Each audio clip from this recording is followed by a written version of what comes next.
Hello everyone, I have done it again. I have made another rubber band gun. That's the third one within the last 2 days.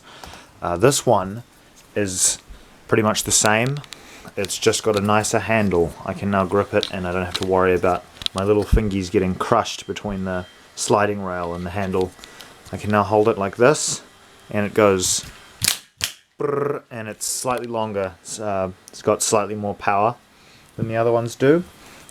This is the one that I made before that. It's sort of the same, it's just got a little bit less power. And this one doesn't need a rubber band in order to have sort of better slide control. This one is still my favorite for aesthetic reasons, but ultimately I think the new one is the best.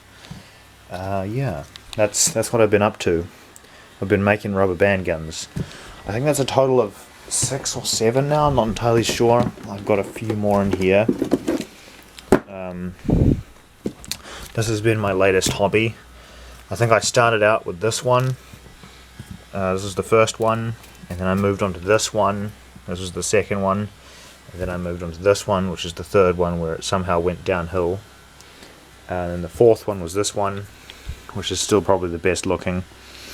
And then this is the fifth one, and this is the sixth one, not including the minigun, which is kind of broken and just not really worth dealing with anymore until I get some better parts.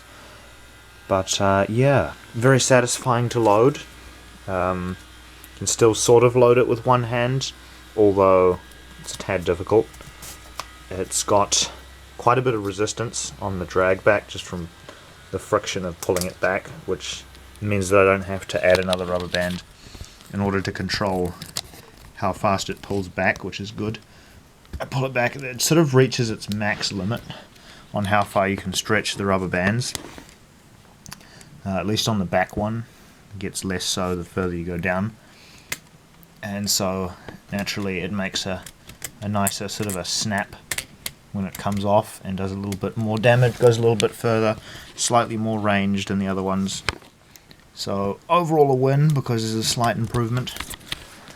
I can now stand over here, way back from here, and be pretty accurate with my hits using this rubber band gun. Anyway, that's pretty much it. Thanks for watching, and subscribe and leave a like if you like these random rubber band guns that I've been making lately. I'll see you in the next one. Goodbye. Toodaloo.